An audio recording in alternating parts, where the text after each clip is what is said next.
Hai semua, selamat datang kembali bersama aku Arsya di cerita horor. Di cerita horor kali ini aku akan ngebahas sebuah cerita yang menarik terkait dengan bangsa jin yang kalian sebut sebagai tuyul. Banyak di antara kita yang selalu bertanya, tuyul itu berasal dari mana dan diciptakannya seperti apa? Bahkan tuyul itu kenapa dia tidak bisa mencuri di ATM? Kalau memang mereka semua bisa mencuri di rumah ke rumah, kenapa mereka tidak bisa mencuri ATM? Sementara di ATM kan atau di bank-bank banyak uang, dan kenapa tidak ada tuyul di bank-bank serta di ATM? Nah, semua itu akan kita kuak pada episode kali ini seputar asal muasal tuyul. Simak terus, jangan lupa subscribe, like, dan share. So, kita mulai cerita kali ini. Banyak sekali penampakan-penampakan hantu yang sering dilihat oleh manusia. Entah itu hantu kuntilanak, gundurwo, dan lainnya. Bagi siapapun yang melihat hantu, tentu saja akan merasa takut. Mengingat bentuk mereka tidak seperti manusia, melainkan mempunyai bentuk yang sangat menyeramkan. By the way, buat kalian yang masih mengatakan hantu itu adalah sebuah julukan atau sebuah sebutan. Jadi kemungkinan kalau ada orang yang mengatakan tidak ada hantu, that's right. Jadi memang benar hantu itu tidak ada. Yang ada itu hanya jin, setan. Udah, itu aja. Seperti yang kita ketahui, jenis-jenis hantu di Indonesia atau makhluk astral di Indonesia sangat beragam, dan masing-masing makhluk astral tersebut memiliki asal-usulnya sendiri. Salah satunya adalah makhluk astral yang akan kita bahas saat ini. Sudah sangat populer dan dikenal banyak orang. Konon memiliki bentuk tubuh seperti orang yang kerdil, berkepala botak, dan kebiasaannya mencuri keuangan. Tuyul adalah sosok makhluk astral atau biasa dibilang jin yang memiliki bentuk tubuh seperti manusia, kerdil, dan memiliki kepala yang gundul. Sepintas, jika berbicara tentang tuyul, pasti erat kaitannya dengan salah satu hal yang sangat dilarang oleh agama dan juga negara, yaitu mencuri. Menurut cerita, konon tuyul merupakan salah satu hantu yang sangat pandai dalam hal mencuri uang, sehingga tuyul bisa dipelihara dan dipekerjakan untuk mencari uang untuk majikannya. Tetapi perlu Anda ingat, hal tersebut merupakan hal yang sangat tidak diperbolehkan oleh agama karena uang yang didapat merupakan uang yang tidak halal. Di Indonesia sendiri, keberadaan tuyul sudah banyak dikenal dan sudah ada sejak zaman dulu. Makhluk astral tuyul juga dikenal dengan jenis makhluk astral yang sangat unik karena kebiasaan mereka yang dikenal sebagai pencuri yang handal. Sehingga banyak dimanfaatkan golongan manusia supaya menjadi kaya dan cara yang cepat tanpa harus bekerja keras. Menurut sudut pandang Islam, tuyul sangat erat kaitannya dengan Azazil, putra iblis yang sangat pandai dalam hal penelitian. Dengan penjelasan yang ada di dalam Al-Quran, tuyul merupakan makhluk yang tercipta dari segenggam daging atau segumpal darah yang berasal dari aborsi anak-anak dari golongan manusia yang penuh dosa berhasil dan diciptakan oleh Azazil untuk dijadikan sebagai anak buah.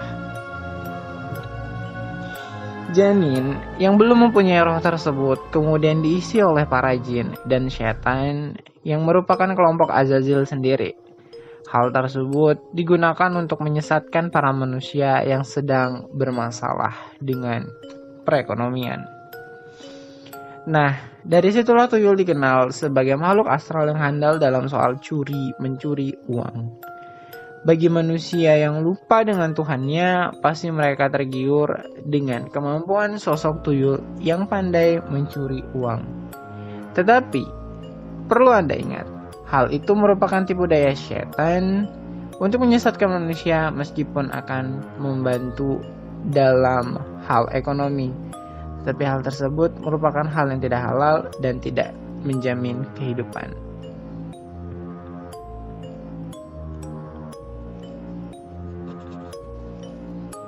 Dan pula ada banyak mitos yang menceritakan tentang asal-usul dari hantu yang berwujud anak-anak yang berkepala pelontos ini atau botak.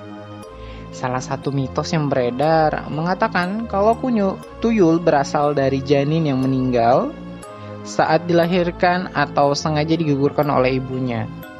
Setelah dikubur atau dibuang begitu saja, makhluk ini muncul dan berperilaku seperti anak-anak pada umumnya. Kebiasaan dari tuyul adalah bermain dan mengambil sesuatu. Kebiasaan ini akhirnya dimanfaatkan oleh beberapa orang-orang tertentu untuk berbuat jahat. Tuyul dimanfaatkan sebagai pengambil uang manusia dan imbalan yang kadang tidak masuk akal. Di beberapa daerah di luar Indonesia, tuyul dipercaya dapat dibuat dari jenazah anak-anak yang dibangkitkan dengan ilmu hitam. Tuyul kadang bisa diperjualbelikan. Ada beberapa mitos juga yang beredar mengatakan kalau tuyul adalah makhluk yang bisa diperjualbelikan. Makhluk astral ini dianggap sebagai komoditas, sehingga siapa saja yang membutuhkannya harus mau menebus dengan harga mahal. Biasanya harga satu tuyul bisa mencapai jutaan rupiah. Tergantung di mana seseorang membelinya. Semakin hebat dari dukun, mahar yang harus dibayarkan juga akan membengkak. Seseorang yang membeli tuyul akan melakukan semacam ritual kerjasama.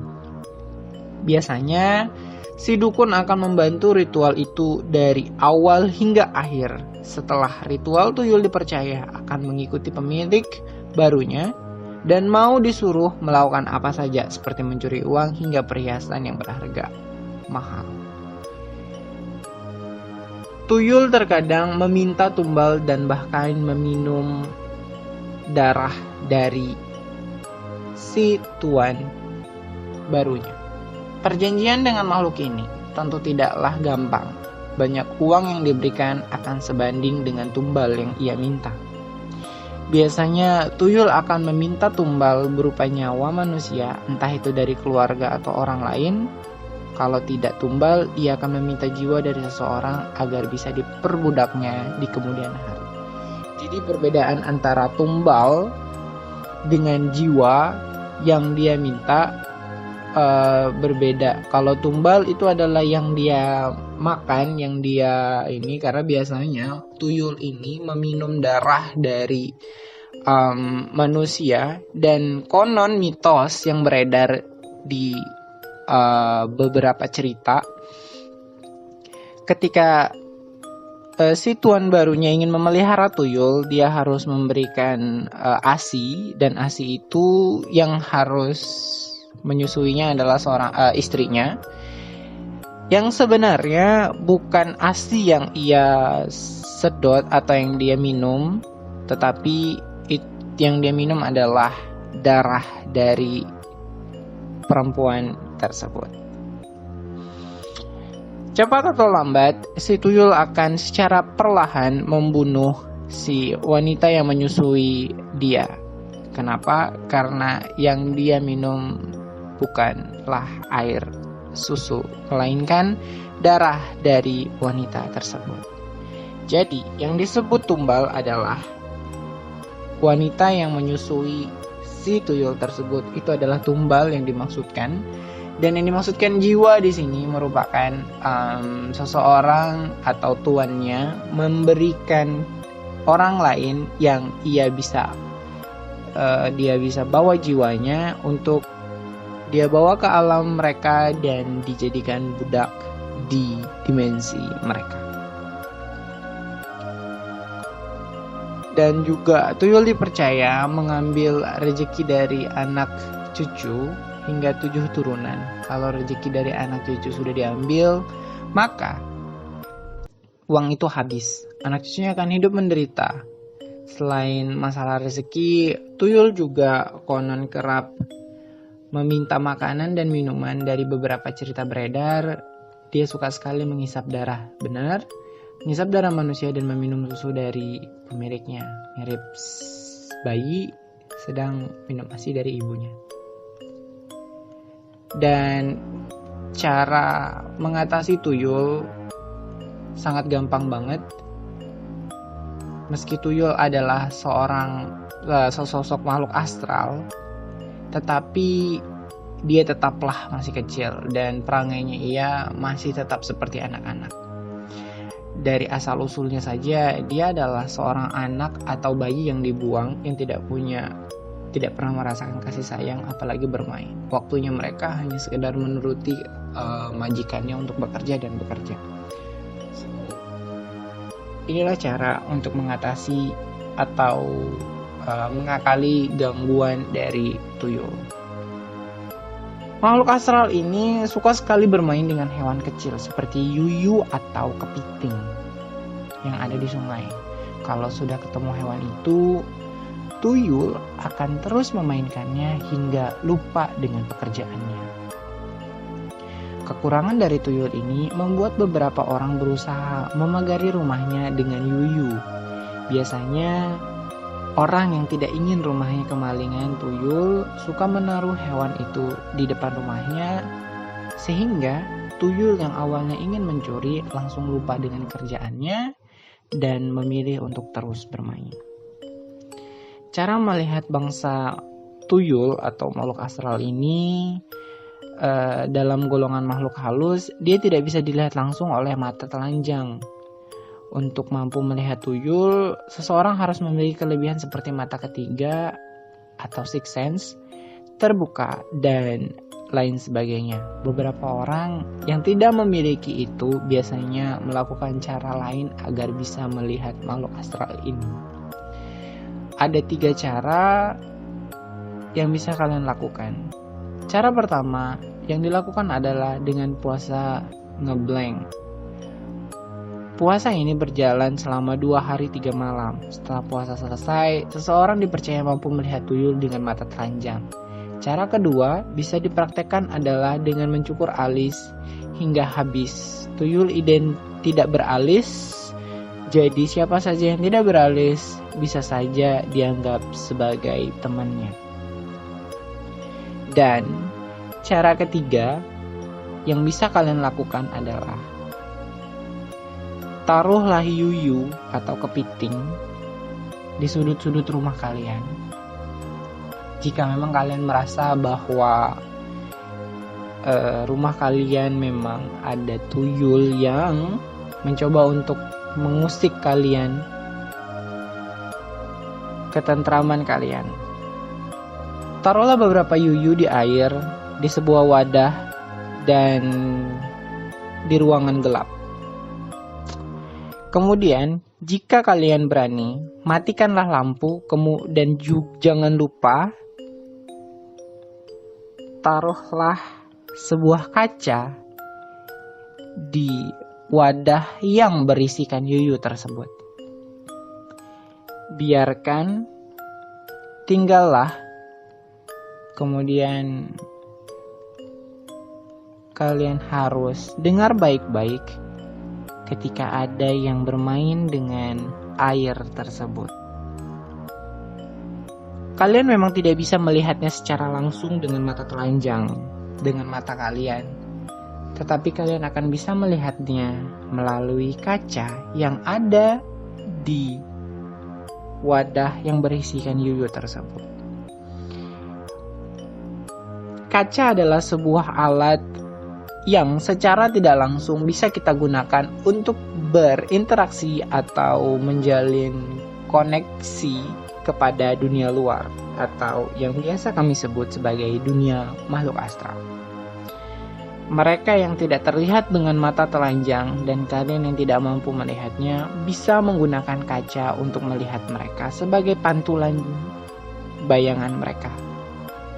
Itulah sebabnya kenapa kaca selalu dipergunakan untuk berkomunikasi dengan beberapa makhluk astral. Melakukan metode ketiga ini sangat-sangatlah mungkin terjadi apabila memang rumah kalian memang diganggu oleh tuyul. Tapi saran aku, kalau memang kalian ingin melakukan cara ketiga dengan kondisi lampu redup, dan pastikan kalian melihat kaca dengan jelas. Karena bangsa tuyul sensitif dengan bunyi, sensitif dengan gerak. Mereka akan mudah lari dengan cepat ketika mereka sadar ada orang lain yang bisa melihat mereka. So,